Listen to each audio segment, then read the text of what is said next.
Hello guys, welcome to my channel. Like share and subscribe this video. हम बात करेंगे joints के बारे में। जॉइंट्स क्या होता है, क्या फंक्शन करते हैं। दो या दो से अधिक बोन जहां आर्टिकुलेट होकर के जॉइंट का निर्माण करेगी उसे जॉइंट कहते हैं। जॉइंट्स के द्वारा हम अपने बॉडी ऑर्गन्स को मूवमेंट करवा पाते हैं। हम फर्स्ट बात करते हैं टेम्पोरोमैंडिबुलर जॉइंट की। स्कल की टेम्पोरल बोन फेशियल की मैंडिबुलर बोन से आर्टिकुलेट होकर के टेम्पोरोमैंडिबुलर जॉइंट का निर्माण करती है।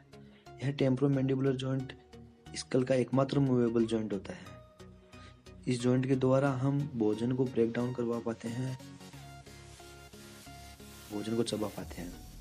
तो नेक्स्ट बात करते हैं हम शोल्डर जॉइंट की। इस जॉइंट में ह्यूमरस बोन का हेड स्केपुला की ग्लेनोइड कैविटी के साथ आर्टिकुलेट होकर के शोल्डर जॉइंट का निर्माण करता है। इस जॉइंट के द्वारा हम अपने हाथों को मूव करवा पाते हैं। रेसिंग के दौरान हम जब हाथों को आगे पीछे करते हैं तो शोल्डर जॉइंट ही फंक्शन करता है। तो नेक्स्ट बात करते हैं एल्बो जॉइंट की। इस जॉइंट में ह्यूमरस बोन का डिस्टल पार्ट, मैं थोड़ा आपको एक्सप्लेन कर दूं। डिस्टल पार्ट और प्रोक्सिमल पार्ट क्या होता है। किसी भी लॉन्ग बोन का नीचे का पार्ट उसका डिस्टल पार्ट होगा और उसका ऊपर का पार्ट प्रोक्सिमल पार्ट होगा। तो इस जॉइंट में ह्यूमरस बोन का डिस्टल पार्ट फोर आर्म की रेडियस अल्नर बोन के साथ आर्टिकुलेट होकर के एल्बो जॉइंट बनाता है। देखिए, फोर आर्म में दो बोन होती है, एक रेडियस बोन होती है, एक अल्नर बोन। रेडियस बोन होती है वो थिक बोन होती है और अल्नर बोन होती है वो थिन होती है।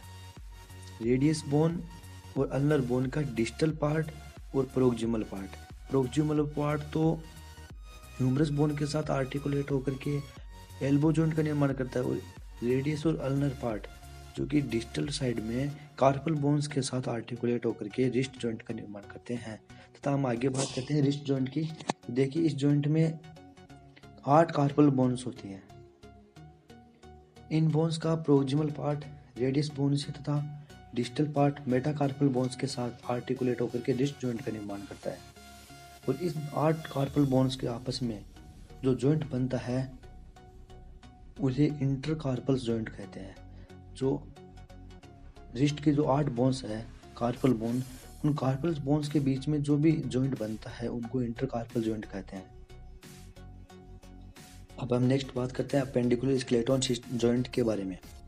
फर्स्ट जॉइंट है हिप जॉइंट। इस जॉइंट में बॉडी की लॉन्गेस्ट बोन फीमर, जो कि हमारे शरीर की सबसे बड़ी बोन होती है, फीमर का हेड है वो इलाइक बोन की एसेटेबुलम कैविटी के साथ, इलाइक बोन जो हमारी पेल्विस कैविटी के बोथ साइड में प्रेजेंट होती है उसकी एसेटेबुलम कैविटी के साथ आर्टिकुलेट होकर के हिप जॉइंट का निर्माण करती है।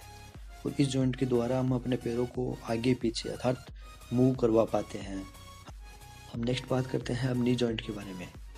फीमर बोन का डिस्टल पार्ट और लेग बोन्स जो कि tibia fibula, 2 bones leg bone में प्रेजेंट रहती है, उनका प्रोक्सिमल पार्ट आपस में आर्टिकुलेट होकर के नी जॉइंट का निर्माण करता है।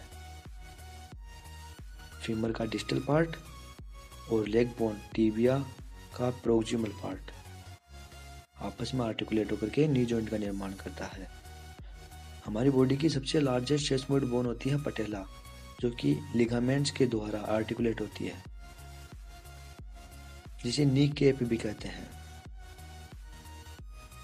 इस जॉइंट के द्वारा हम अपने पैरों को मूव करवा पाते हैं, उठना, बैठना, चलना, ये सभी फंक्शन हम कंप्लीट करते हैं।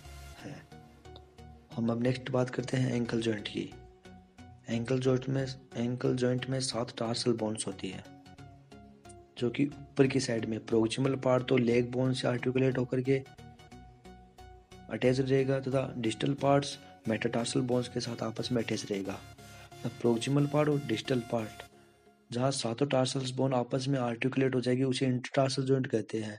लेकिन वहाँ पर बनने वाले उस टोटल जॉइंट को एंकल जॉइंट कहते हैं, जहाँ पर मेटाटार्सल बोन्स और लेग की टिबिया फिबुला बोन्स आपस में आर्टिकुलेट होकर के एंकल जॉइंट का निर्माण करती है।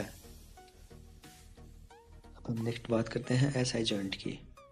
एसआई जॉइंट को फुल फॉर्म नाम होता है सैक्रोइलाइक जॉइंट, जो कि यह एक पेल्विस पार्ट में प्रेजेंट होता है। इस जॉइंट में सैक्रम बोन तथा इलाइक बोन आपस में आर्टिकुलेट होकर के सैक्रोइलाइक जॉइंट का निर्माण करती है। और इन सैक्रोइलाइक